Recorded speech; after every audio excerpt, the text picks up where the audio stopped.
So, this cerebral angiogram, I don't think it's really hit me that like I'm doing this shit this week. So, my aunt Carolyn called today, and she was asking me about when the procedure is and all that, and I called it a procedure, and she goes, "It's a surgery," and I said, "No, it's not." And she goes, "They cutting you open, ain't they?" And I'm like, "Yeah, but it's just like a tiny opening so that they can put the catheter in." And she goes, "Exactly. It's a surgery." And I was like, "No, not really."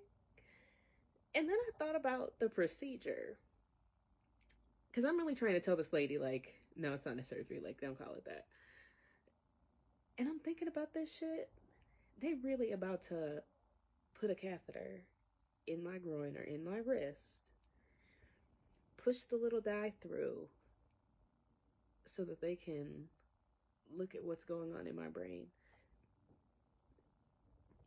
And I think at some point, I don't know if they push something up through that vein, because from what I've read online, you can feel the places where, I guess, where the vein is collapsed and where they're like testing the, I don't know the exact words, but this is the venous manometry part. And I guess you can actually kind of feel what's happening. So there's got to be something in there, or maybe it's just I don't know. I didn't look that deep into it, and I shouldn't have in the first place. Cause like they really about to do this shit to me this week, and so I told my aunt like, no, it's it's a procedure. But now this is wild. This is fucking insane. Excuse my nightshirt, by the way.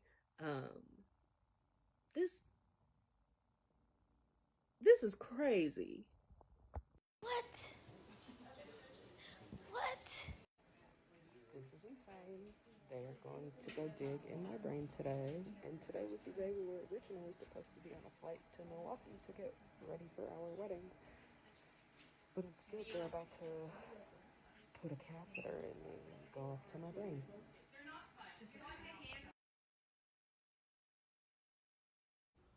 So I had a cerebral angiogram at 7:30 this morning. I guess I'll give an update tomorrow and later on about the stent and everything, because that's going to happen in a couple weeks.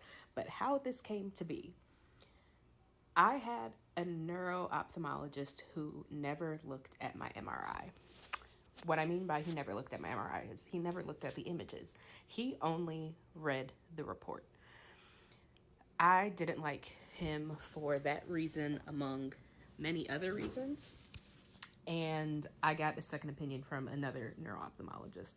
And in fact, because of somebody's comment on Reddit or a Facebook group, somebody said just bypass like if you're not having a good experience with them in neurology, and I wasn't having a good experience with the neurologist.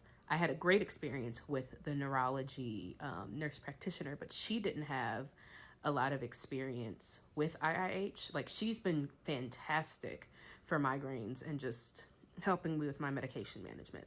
But because she's like, I'm learning alongside with you, she couldn't really help in terms of the other symptoms. So because of this post, someone was like, just try and make an opinion, not an opinion, make an appointment with a neurosurgeon if you can. And because of having history with having a breast reduction in the system, I was able to do that.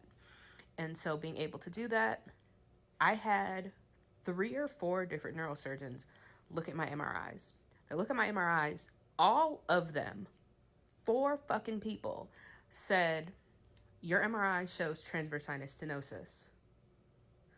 The last one that I saw, and so the reason why it was 4 of them was because the first 2 only did shunts, and it was the neurosurgeon and his attending. So I count that as 2 different people because they both looked at it and they both saw the same thing. They referred me to another neurosurgeon and his attending who do stenting. All of them said this shows transverse sinus stenosis. So then when I get the second opinion from the different neuro-ophthalmologist, because I decided I'm taking medical leave and I want a diagnosis in my chart, and this was in April, I'm like, do I have IH? And he looked at me crazy and was like, hell yeah. He didn't actually say hell yeah, but the look on his face was, duh, like, hell yeah, you do. He goes, let me look through your MRI, because he had never looked at my MRI because he was the second guy. So he's just meeting me where I'm at. He goes to look through my MRI and is walking me through, says, oh, let's pull it up. He's circling where the transverse sinuses are. Then he looks at a different image and he goes, wait, do you have some, I forget what the symptom was. And he goes, oh, you also have empty sella. He goes, that's also a feature of IIH. He goes, so, oh, I see on your chart here you have an appointment with this particular doctor for a cerebral angiogram. Great, because if you didn't already, that's who I would have referred you to. So that's what I did this morning. Now, shit was smooth. They went through my wrist and my groin. And when I mean shit was smooth, I don't mean like shit was smooth in a good way. I mean like it was better than a lumbar puncture. Lumbar puncture had me feeling like I was fighting for my life. This, I have a headache. It's not that bad. I was awake when they did this. Being awake is how they were able to push more pain meds. Like I could hear them pushing the catheter through my brain, and that was a weird experience. I could also feel the pain, and when I could feel it, I was able to tell the anesthesiology team, and they were able to push more medication. When they put the contrast dye, I got really hot, and that was uncomfortable. And so they did in my wrist and in my groin, because the wrist was for the cerebral angiogram and the groin was for the venous manometry. So the difference between the two is the cerebral angiogram just tells you where your vein is collapsed. The venous manometry tells you the rate of which, like the pressure that the fluid is flowing. And so you have to be above, I want to say a 7 or 8 in order to be a stent candidate, or at least that's what this man told me. So they're shouting out the numbers. I don't know what these numbers mean, but afterwards he tells me, you are a candidate. So looks like I have a follow-up next week, and I will be getting a stent in the next week or two. And hopefully that will give me relief from the majority of the symptoms that I'm having. And so leading up to this, I went off of topiramate, and I did increase the sodium in my diet to get me back at a baseline of what I was at. So I have felt like shit for the last 2 weeks. Just because I wanted them to get an accurate reading of what my life was like when I was first diagnosed. Doing that, I can tell that the pyramid fucking works for some things, and that my Emgality, because the Emgality is what I'm on for migraines. I can definitely feel a difference between the migraines and the pressure headaches, because I have had a pressure headache every fucking day. So these doctors who have told me, oh no, you just have migraines, you just have a headache, they have been gaslighting me, because there is a clear difference, and I now know how exactly to describe the two. I know that my Emgality works because I started my injection while I was off of the topiramate. So now I can successfully say, like, I know exactly what these things feel like.